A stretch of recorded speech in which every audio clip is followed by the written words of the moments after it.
사도 요한은 성령의 조명으로 예수 그리스도가 이 땅에 오신 인격의 말씀임을 선포하고 있습니다. 그리고 더 나아가 사도 요한은 그리스도가 대화하는 인격이시다 라고 하는 것을 증거합니다. 그리스도는 복음서 초반부에 니고데모와 대화하시고 또한 사마리아 여인과 대화하는 것으로 증거되고 있습니다. 그리스도는 대화를 통하여 하나님이 이 땅에 주신 복된 소식을 증거하고 있습니다. 대화는 인격이 가진 가장 중요한 영혼의 교통의 수단입니다. 인격과 인격은 대화를 통하여 교통하고 하나로 연합할 수 있는 기대를 가지게 됩니다. 그러나 우리가 경험한 대화는 쉽지 않습니다. 더 이상 인간은 대화를 통하여 서로 하나가 되는 것을 기대할 수 없게 되었습니다. 그 이유는 개별성 때문이기도 합니다. 인격이라고 하는 것은 개별성의 존재라고 하는 것인데 이 개별성으로 말미암아 우리는 자기 중심성을 가지고 있습니다.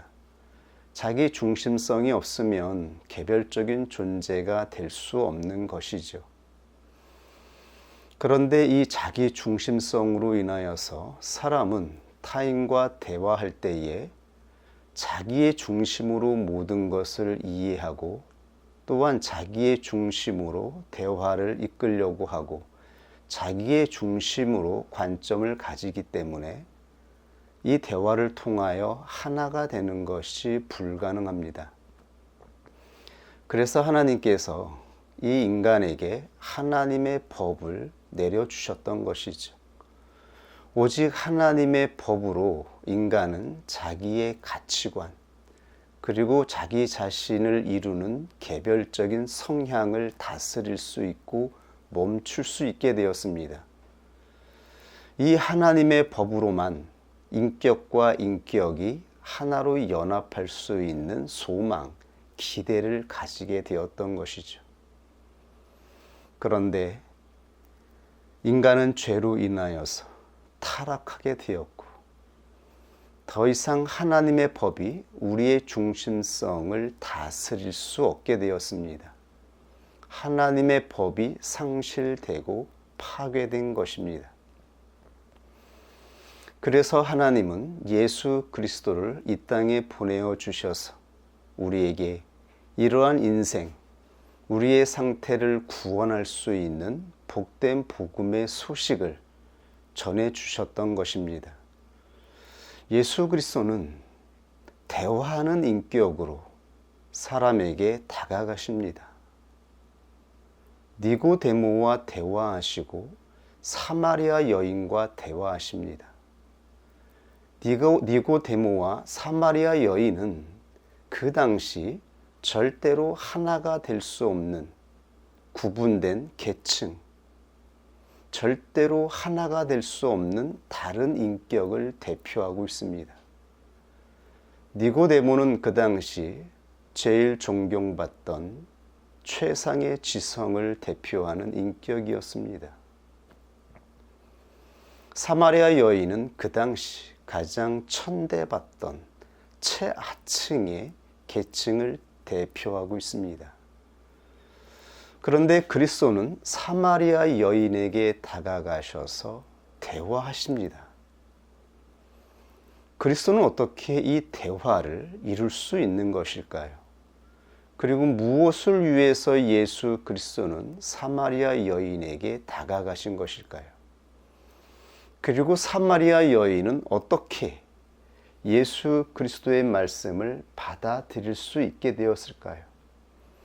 그리스도가 전하신 말씀이 어떤 것이었길래 사마리아 여인은 예수 그리스도를 통해서 전해주는 말씀을 기쁜 소식으로 받을 수가 있었을까요? 여기에 우리의 인생에 복된 소식이 담겨져 있습니다. 우리가 앞으로 나아가며 함께 생활할 때에 무엇으로 대화하고 대화가 어떠한 것인지에 대하여 말씀해 주고 있습니다. 한번 본론으로 들어가서 살펴보도록 하겠습니다. 오늘 요한복음 4장 본문 말씀에 사마리아 여인이 등장합니다. 사마리아 여인은 누구인가요? 사마리아 여인은 그 당시 유대인들이 가장 싫어하고 적대시하던 대상입니다. 여기에는 뼈아픈 역사적인 뿌리가 있죠. 한 형제, 한 뱃속에서 나온 형제들이 갈라지고 서로 반목하고 적대하던 이스라엘의 역사적인 배경이 있습니다. 이것은 절대로 하나로 화합할 수 없는 뿌리 깊은 배경을 가지고 있습니다. 그 사마리아 여인에게 유대인이었던 예수 그리스도가 대화하시고 있습니다. 니고데모는 유대인들이 가장 존경하고 좋아하던 대상입니다. 예수님은 바로 전장에서 니고데모와 대화하는 모습을 보여주셨습니다. 니고데모는 가장 선한 성품, 지성적인 성품을 가진 사람입니다. 그리스도인 같은 지성인이라고 하죠. 은혜를 받은 그리스도인 같은 지성을 보여주는 사람이 바로 니고데모입니다. 니고데모는 호의로 예수님께 다가왔고 예수님을 대한 사람입니다. 그런데 유대인이었던 주님은 왜 사마리아 여인에게 다가가고 있는 것일까요? 주님은 극과 극에 있는 지성인과 최하층에 있는 사마리아 여인과 대화하는 모습을 통하여 복음이 어떻게 한 사람에게 전해지고 영접될 수 있는지에 대해서 보여주고 있습니다. 예수 그리스도가 사마리아 여인에게 다가가서 대화할 수 있었던 본질적인 이유가 무엇일까요? 오늘 본문 요한복음 4장 9절에 보면 사마리아 여인이 이렇게 반문하죠. 사마리아 여자가 가로되 당신은 유대인으로서 어찌하여 사마리아 여자 나에게 물을 달라 하나이까? 이는 유대인이 사마리아인과 상종치 아니함이러라. 유대인들은 사마리아 사람들과 상종하지 않았습니다. 절대 그들의 마을을 지나가지 않았습니다. 그들과 말을 섞지 않았습니다. 수백 년 동안 이어져 오는 뿌리 깊은 적대와 반목이 있습니다. 이들은 절대로 하나가 될 수 있는 대상들이 아닙니다. 그런데 예수 그리스도는 이 반목과 적대의 상태를 화목케 하시기 위해서 오셨습니다. 이 반목과 적대로 불행한 인생에 기쁨을 주시기 위해서 이 땅에 오신 것입니다. 이것이 예수 그리스도를 믿는 자들의 인생의 열매가 될 것이라고 말씀하셨습니다. 어떻게 우리의 반목하는 상태, 불화하는 상태가 해결이 되고 하나가 되어서 평안과 안식으로 삶을 살아갈 수 있을까요? 요한복음서에는 이 놀라운 복된 소식이 증거되어 있습니다. 예수님이 이렇게 말씀하셨습니다. 여자의 질문에 대하여 예수께서 대답하여 가라사대 내가 만일 하나님의 선물과 또 내게 물을 달라 하는 이가 누구인 줄 알았더면 그에게 구하였을 것이요 그가 생수를 내게 주었으리라. 이것이 예수 그리스도가 사마리아 여인에게 다가갈 수 있었던 이유였습니다. 반목하고 적대하던 유대인과 사마리아인의 관계성 속에서 이것을 화목으로 성취할 수 있는 본질적인 이유였습니다. 그것은 그리스도는 선물을 주시기 위해 다가가셨기 때문입니다. 사마리아 여인을 비판하고 판단하고 정죄하기 위해서가 아니라 예수 그리스도는 선물이 되시기 위해서 다가가신 것입니다. 사마리아 여인이 그리스도의 말씀을 듣는다면 사마리아 여인은 그리스도가 하신 말씀이 선물임을 알게 될 것입니다. 그가 그토록 기다리고 바라고 원하던 그 선물을 주시기 위해서 예수 그리스도가 자기에게 오신 것임을 알게 될 때에 사마리아 여인의 마음 안에 있던 유대인에 대한 반목, 적대는 사라지고 예수 그리스도를 영접하게 될 것입니다. 그리스도는 바로 하나님의 선물로 이 땅에 오셨습니다. 죄인된 인간에게 기쁨을 주시기 위해 이 땅에 오셨던 것입니다. 그래서 그리스도는 모든 막힌 담을 허무시고 대화할 수 있었던 것입니다. 그들에게 가장 필요한 것,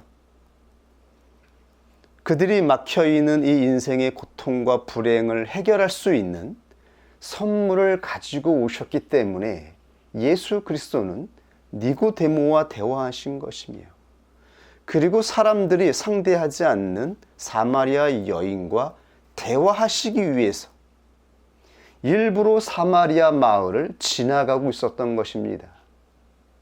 그리고 사마리아 여인에게 말을 걸었던 것입니다. 보통 사람들이 하지 않는 이 대화를 사마리아의 여인에게 하셨던 것이지요.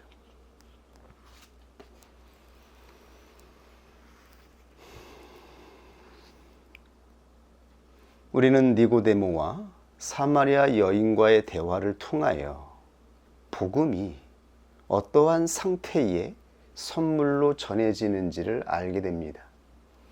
니고데모는 왜 예수님을 찾아갔던 것일까요? 니고데모는 겉으로는 부족함이 없는 사람이었습니다. 그는 선한 성품과 지성으로 존경을 받던 사람이었습니다.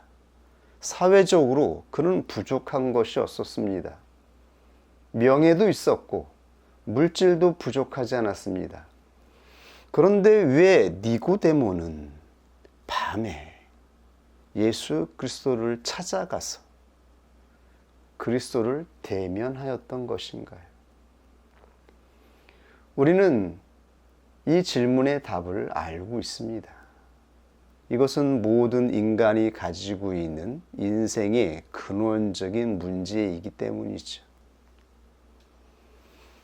이 근원적인 문제에 대해서 전도서에서 다윗의 아들이었던 솔로몬은 이렇게 고백하였죠. 전도서 1장 12절 이하에 나 전도자는 예루살렘에서 이스라엘 왕이 되어 마음을 다하며 지혜를 써서 하늘 아래서 행하는 모든 일을 궁구하며 살핀즉 이는 괴로운 것이니 하나님이 인생들에게 주사 수고하게 하신 것이라. 첫째 사람 아담의 범죄로 인하여서 이 인생의 평화가 사라졌습니다. 안식이 사라졌습니다. 인간들은 수고하고 땀을 흘려야만 살아갈 수 있게 되었습니다.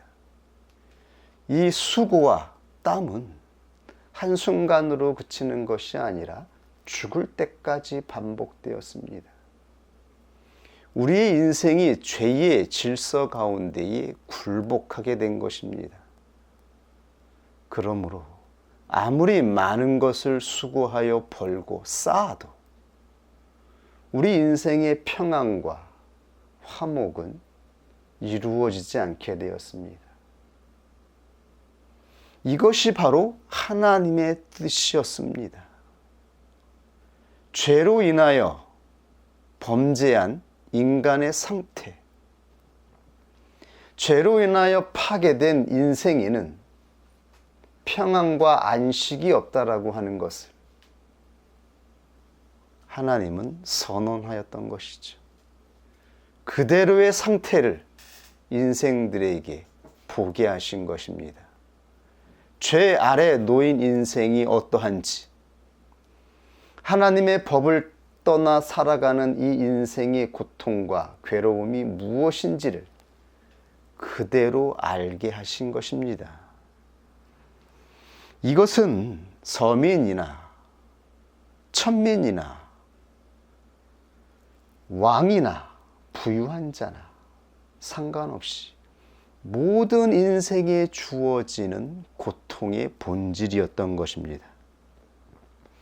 그러므로 모든 것을 가지고 있었고 모든 지식을 탐구하고 있었으며 모든 사람에게 인정을 받고 존경을 받았던 솔로몬 왕의 인생을 통하여 솔로몬은 지금 허물을 고백하고 있습니다. 이 인생의 허무, 헛됨을 고백하고 있는 것입니다.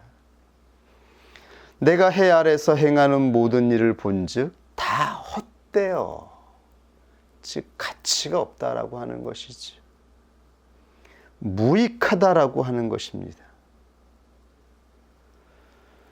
헛되어 바람을 잡으려는 것이로다. 이 인생이 잡히지를 않는다라고 하는 것입니다.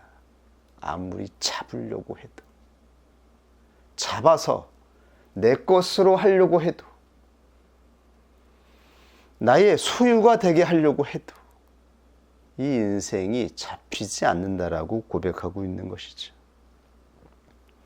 그러면서 구부러진 것을 곱게 할 수 없고 이지런 것을 셀 수 없도다. 구부러진 것, 이것은 표면적으로는 구부러진 노인의 다리, 등을 의미합니다.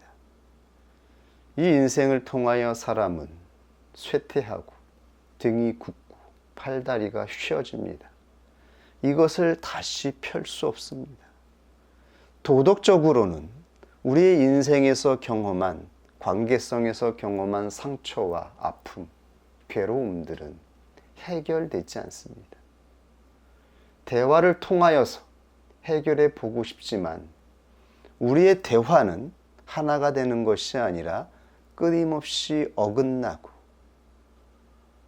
더 고통을 가져다 주며 우리의 영혼을 불행하게 만듭니다. 다시 곱게 할 수가 없습니다. 다시 반듯하게 만들 수가 없습니다. 그리고 이지런 것을 셀 수 없도다. 즉 결핍, 부족한 것을 채울 수가 없습니다. 이것이 인생이다. 이렇게 정의하고 있습니다. 니고데모는 모든 것을 가지고 있었고 부족함이 없는 그러한 혈통과 계급을 가지고 살아가던 사람이었지만 그는 이 인생이 허무했던 것이죠. 이 인생이 무익하게 여겨졌던 것이죠. 자신의 영혼의 출구를 찾을 수가 없었던 것이죠. 그러므로 예수님께 찾아왔던 것입니다. 어떻게 하여야 내 영혼이 구원을 얻을 수 있는지, 자유로울 수 있는지, 어떻게 하여야 하나님을 대면하여 평안을 얻을 수 있는지에 대하여 의문을 가지고 찾아왔던 것이죠. 이 인생의 답의 유일한 해답은 무엇인가요? 그것은 바로 새로운 생명을 받는 것입니다. 영원한 생명, 변하지 않는 생명, 더럽혀지지 않는 생명을 새롭게 받는 것 외에는 구원의 해답이 없는 것이죠. 바로 이 새 생명을 주시기 위해서 예수 그리스도가 이 땅에 오셨다라고 증거하고 있습니다. 그리스도 자신이 새 생명으로 이 땅에 오신 것이라고 말씀하고 있습니다. 그러므로 누구든지 예수 그리스도의 말씀을 듣고 예수 그리스도를 영접하면 이 새 생명을 선물로 받게 될 것이라고 말씀하신 것입니다. 이것이 그리스도가 대화하셨던 대화의 내용이었습니다. 나는 하나님의 선물로 이 땅에 왔으며 그 선물은 모든 인생들이 가지고 있는 불행과 고통의 원인, 이 구부러지고 일그러진 우리의 부패된 생명이 아니라 이 인생을 구원할 새 생명을 주기 위해 오셨다라고 말씀하신 것입니다. 선물을 주기 위해서 온 자가 누군가에게 다가갈 때에 그 마음이 가볍지 않겠습니까? 내 마음의 상처와 아픔을 해결하기 위해서 인격에게 다가간다면 그 발걸음은 너무나 무겁고 짐이 되겠죠. 그러나 예수 그리스도의 발걸음은 가벼웠습니다. 선물을 주시기 위해서 다가간 것이기 때문이죠. 그토록 인간들이 원하던 영원한 생명을 주시기 위해서 그리스도가 다가가신 것입니다. 그러므로 그리스도는 가벼운 발걸음으로 그 누구든 모든 사람들에게 자유로운 영혼으로 다가가서 대화할 수 있었던 것입니다. 그런데 니고데모는 즉각적으로 예수 그리스도의 생명을 영접할 수가 없었습니다. 이유가 무엇이었을까요? 니고데모는 그토록 원하던 인생의 해답을 가지고 있었던 예수 그리스도를 대면하였지만 그가 그리스도를 찾아갈 때의 그의 발걸음은 무거웠습니다. 가볍지가 않았습니다. 그리고 예수 그리스도를 단번에 영접할 수가 없었습니다. 왜냐하면 이미 자기가 가지고 있는 것이 많았기 때문입니다. 인생의 허무와 무익함을 느끼며 구원을 갈망하면서도 여전히 자기 생명을 붙잡고 있었기 때문인 것이죠. 내 생명을 붙잡고 소유하고 있는 한 예수 그리스도가 주시는 이 놀라운 복된 복음의 소식을 즉각적으로 영접할 수가 없었던 것입니다. 그러나 사마리아 여인은 어떠합니까?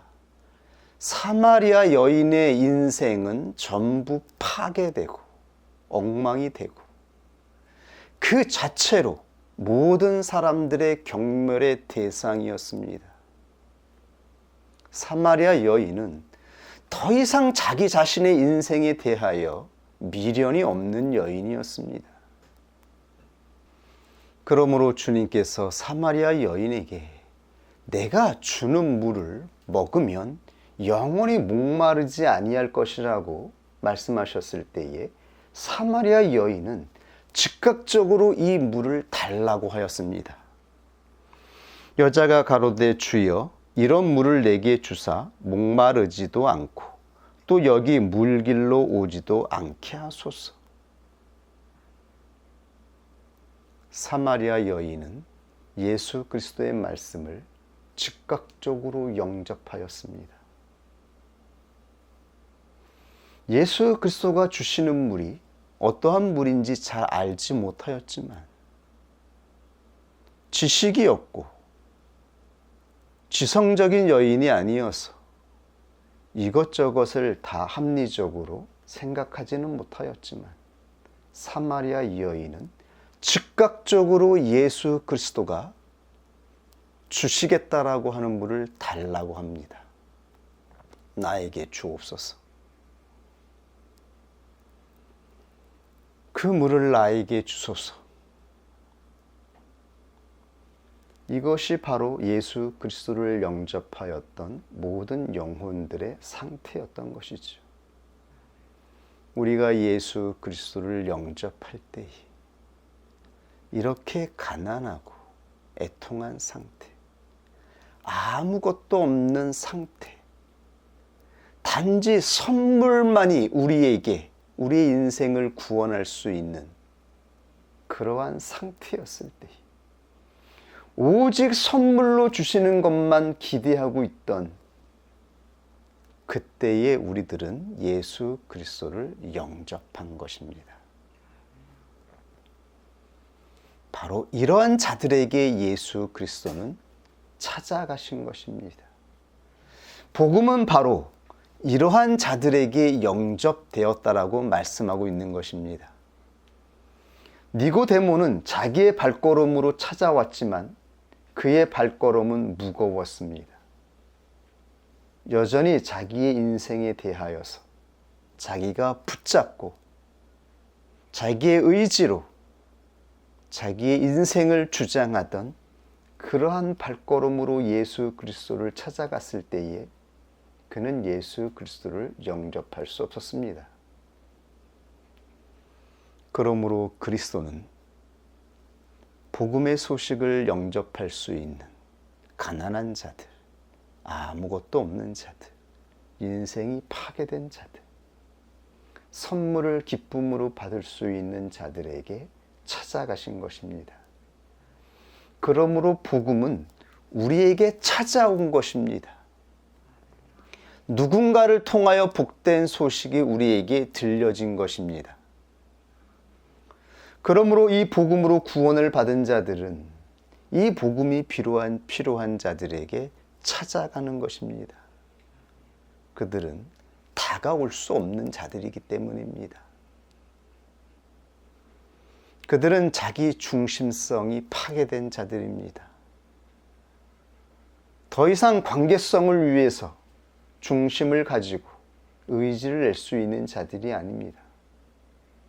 그러나 아이러니하게도 이 중심성이 파괴된 자들이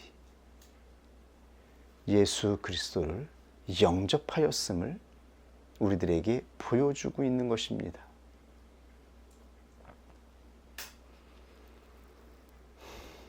이때에 예수님은 자기 자신의 말을 영접하는 사마리아 여인에게 인생의 본질로 들어가서 대화를 하십니다. 가라사대 가서 내 남편을 불러오라. 왜 갑자기 예수님은 사마리아 여인의 남편을 불러오라고 하신 것일까요? 일반적인 대화가 아니지 않습니까? 왜 그리스도는 사마리아 여인에게 남편을 불러오라고 하였을까요? 바로 이 질문에 사마리아 여인의 인생의 모든 고통의 본질이 담겨져 있었기 때문인 것이죠. 여자가 대답합니다. 가로되 나는 남편이 없나이다. 예수께서 가라사대 내가 남편이 없다 하는 말이 옳도다. 내가 남편이 5이 있었으나 지금 있는 자는 내 남편이 아니니 내 말이 참되도다. 그렇습니다. 이 여인의 기구한 인생, 처참한 인생을 대변하고 있죠. 남편이 5번이나 바뀌었습니다. 도대체 어떻게 살아야, 어떤 인생이어야 남편이 5명이나 바뀌게 될까요? 그리고 지금 사는 자는 정식으로 혼인도 하지 않았는데 동거하고 있는 남편이라고 말합니다. 이 여인의 인생의 불행과 고통, 처참함, 이루 말할 수 없는 최악의 상태를 보여주고 있는 것이지. 더 이상 바닥으로 내려갈 수 없는, 더 이상 처참해질 수 없는 괴로운 인생을 살아가고 있는 여인의 인생을 보여주고 있습니다.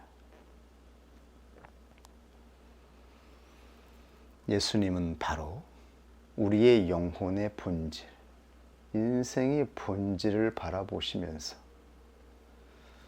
우리 인생의 본질을 해결해 주시고 우리 인생의 근원적인 문제를 구원해 주시기 위해서 오신 것입니다.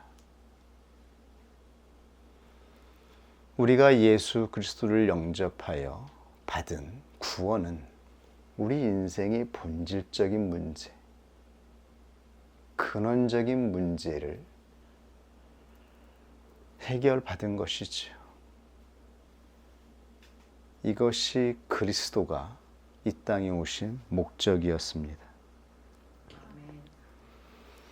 이때 사마리아 여인은 즉각적으로 예수님께 질문합니다. 예수님, 그렇다면 우리가 드리는 이 사마리아 지역에서 드리는 이 예배의 성전이 참 성전입니까? 예루살렘 성전이 참 성전입니까? 당신들은 예루살렘에 있는 성전만이 하나님이 인정하는 성전이며 그곳에서 예배하는 예배만 하나님이 받으신다라고 합니다. 그렇다면 지금 이곳 사마리아에서 드리는 예배는 하나님이 받지 않는 것입니까? 이것은 사마리아 여인에게 가장 중요한 문제였습니다. 이러한 영혼에게 주님이 찾아가신 것입니다. 인생에 더 이상 희망, 소망, 그 어떠한 무엇도 바라볼 수 없는 이 여인에게 유일한 은혜의 출구는 바로 하나님께 예배드리는 거였습니다. 하나님께 드려지는 예배가 받아짐으로 말미암아 유일하게 자기가 받을 수 있는 것, 하나님의 은혜. 하나님의 은혜만이 이 여인이 이 인생을 살아가는 유일한 이 인생의 버팀이었으며 의지였던 것입니다. 그런데 이 은혜마저 받을 수 없다면 이 여인은 더 이상 이 인생을 살아갈 그 어떠한 의지도 기대도 있을 수가 없는 것이었죠. 그러니까 아무것도 배우지 못하고 지식도 없고 천대받던 이 여인이 예배를 사모하고 있는 것이 아닙니까? 예배를 통해서 하나님의 은혜가 주어진다라고 하는 것을 알고 있는 것이 아닙니까? 그러므로 가장 중요한 문제를 질문하였던 것이죠. 제가 드리는 예배, 이 사마리아 성전에서 드리는 예배도 하나님이 받아주시는 것인가요? 저에게도 구원이 이루어질 수 있는 것인가요?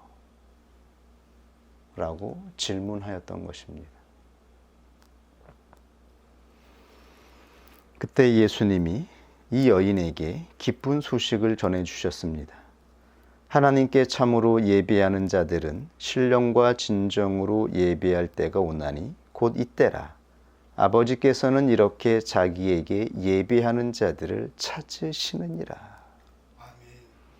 하나님이 보시는 것은 이제 장소나 건물이나 지역, 계층, 계급이 아니라 혈통이 아니라 바로 예배하는 자들. 하나님께 예배하는 자들을 하나님께서 찾으신다.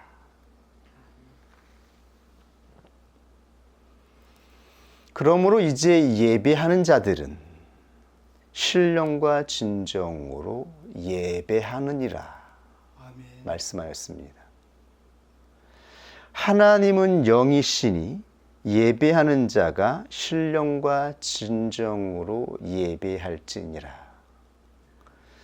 이 구절은 우리가 많이 살펴보고 확인하였습니다.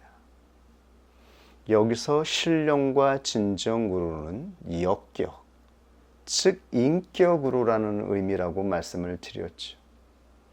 그러므로 이제 예배하는 자들은 장소나 형식, 법도가 아니라 인격으로 예배하는 것이다 말씀하신 것입니다.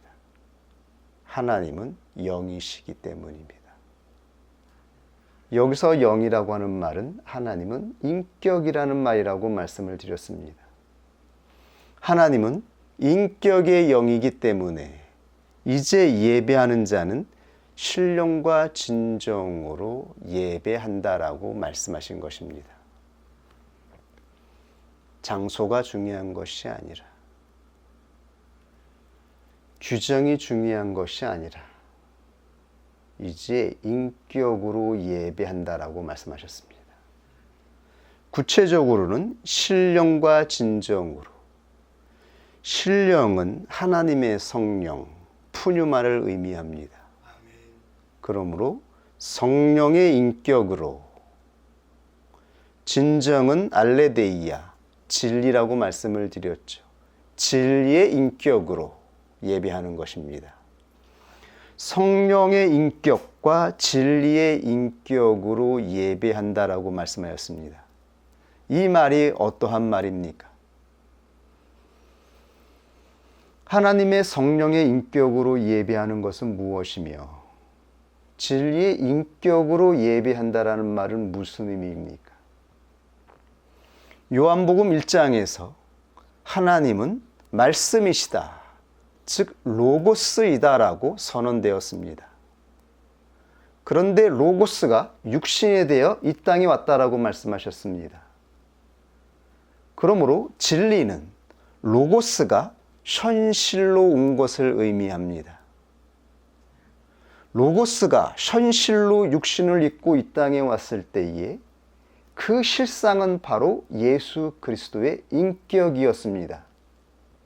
그러므로 하나님의 형상, 하나님의 영광은 바로 예수 그리스도의 인격과 동일한 것, 동격이라고 말씀을 드렸죠. 그러므로 진리는 바로 예수 그리스도의 인격이라고 선포하고 있는 것입니다. 그리스도의 인격으로 예배드리는 것, 즉 이제 우리의 예배는 삶으로 드리는 예배임을 말씀하신 것이죠. 그리스도의 인격 앞에서 살아가는 것, 예수 그리스도와 믿음의 관계성으로 연합하여 함께 살아가는 이 인생 자체가 예배다라고 말씀하신 것입니다. 이것이 바로 신령과 진정으로 예배드리는 그리스도인의 삶이다. 이렇게 예수 그리스도가 선포하고 있습니다. 그리스도는 이 놀라운 복된 소식을 전하기 위해 이 땅에 오신 하나님의 아들이십니다. 그리스도의 얼굴에 하나님의 형상이 나타났습니다. 이제 그리스도인들은 어떻게 살아가는 것인가요? 삶으로 드리는 예배는 무엇입니까? 우리의 얼굴에 예수 그리스도의 인격을 나타내는 것으로 살아가는 것.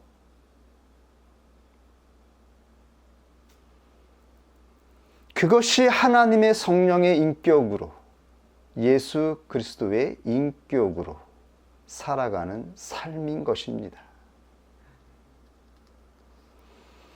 인격과 인격의 관계성으로 살아가는, 삶이 시작되었다라고 말씀하신 것입니다. 인격은 관계성을 통하여 하나를 기대하고 연합을 소망하는 존재입니다. 이 관계성을 통하여 인격은 개별성을 넘어 인생의 의미를 찾고 삶의 의미를 찾으며 참으로 복된 삶을 기대할 수 있는 존재로 창조되었습니다.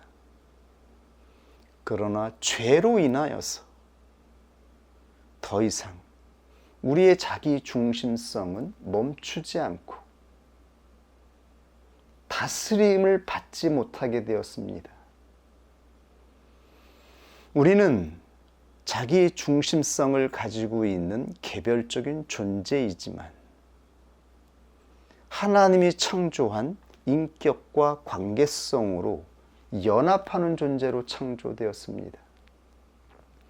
이것은 오직 하나님의 법이 우리 안에서 역사할 때에 이루어지는 것입니다. 아담의 죄로 말미암아 이 법이 깨지고 상실되었습니다. 그래서 이 인생이 허무하고 괴롭고 슬픈 것이 된 것이죠. 그러나 이때 예수 그리스도가 이 땅에 오셔서 우리에게 새 생명을 선물로 허락하여 주셨습니다. 이 새 생명은 우리 안에 역사하는 성령을 통하여 매 순간 새롭게 역사하는 영원한 생명입니다. 예수 그리스도를 영접한 자 안에는 이제 새로운 생명과 새로운 법이 역사하게 된 것입니다. 그러므로 이 법을 따라 우리가 나아가면 우리는 이 인생에 구원 얻는 삶을 기대하며 소망하며 살아갈 수 있게 되는 것입니다. 여자가 주님의 말씀에 대하여 이렇게 물었습니다. 여자가 가로되 메시아 곧 그리스도라 하는 이가 오실 줄을 내가 아노니 그가 오시면 모든 것을 우리에게 고하시리이다. 즉, 이 땅에 오실 예수 그리스도, 메시아에 대한 기대와 소망으로 이 여인은 기다리고 있었습니다. 이때 예수님은 내가 말하는 내가 바로 그다라고 말씀하였던 것입니다.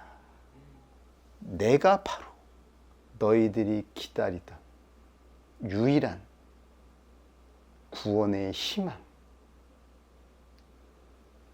너희들이 기다리던 그 선물, 메시아라고 선포하였을 때 이 사마리아 여인은 예수 그리스도를 영접하였습니다. 즉각적으로 영접하였고 마을로 들어가서 이 소식을 전했을 때에 마을에 있는 모든 사람들이 동일하게 즉각적으로 예수 그리스도를 영접하였습니다. 예수 그리스도는 이 땅에 선물로 오셨습니다. 이 인생을 구원할 새로운 생명, 영원한 생명을 주실 선물로 오신 것입니다.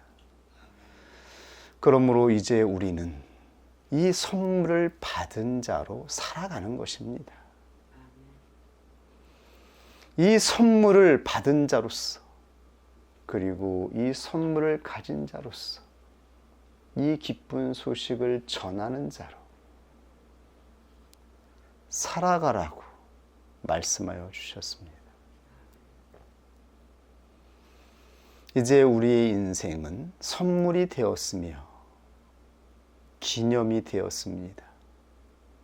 이 놀라운 은혜를 기념하는 자, 다른 말로 하면 표적하는 자로 우리는 소명을 받은 것입니다.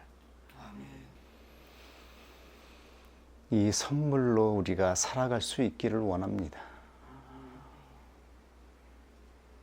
오늘 우리에게 주신 이 복된 복음의 소식을 우리는 이미 받은 자로서 잊어버리지 말고 나아갈 수 있기를 원합니다.